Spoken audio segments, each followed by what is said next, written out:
Welcome back, viewers. You're watching The Savera and I'm Shefali.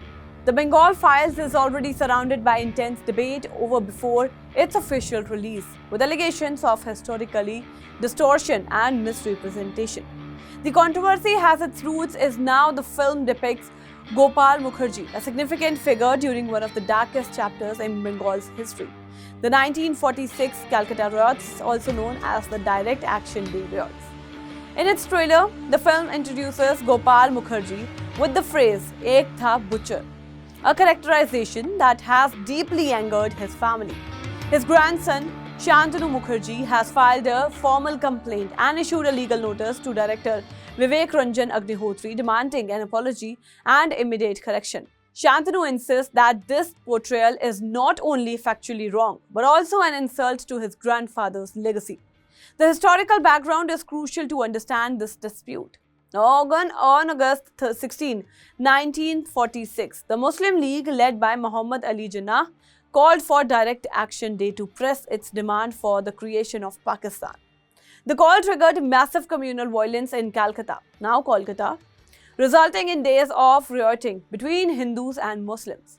Thousands were killed and injured, and the city was plunged into chaos. Now, during this turmoil, Gopal Mukherjee, popularly known as Gopal Patha, emerged as a central figure.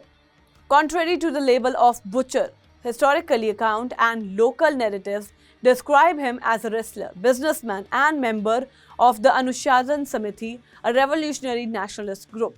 He is said to have mobilized group to defend Hindu neighborhood whose violence spread uncontrollably. Now, according to his family and many in Bengal, while his methods were forceful, his actions were aimed at protecting people and preventing further escalation of violence in Hindu-majority areas.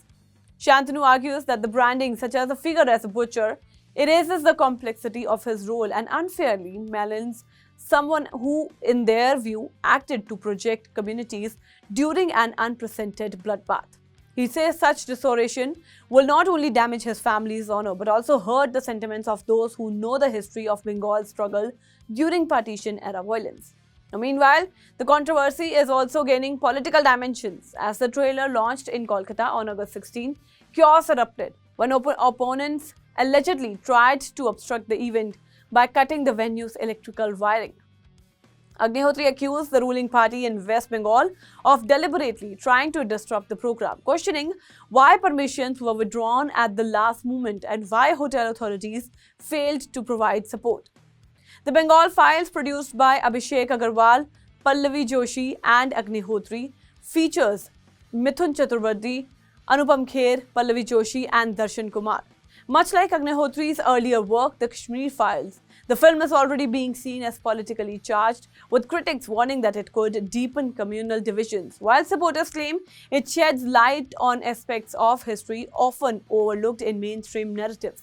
With strong opposition from political parties, growing discontent from descendants of historical figures, and the lingering scars of the 1946 riots still present in Bengal's memory, the film has stirred a storm of debate even before its release. It is clear that the Bengal Files will not be just another film, but a flashpoint in India's ongoing contest over history, memory, and identity. That's all for now in this update. Stay tuned to The Savera, download the app, and follow us on various social media platforms.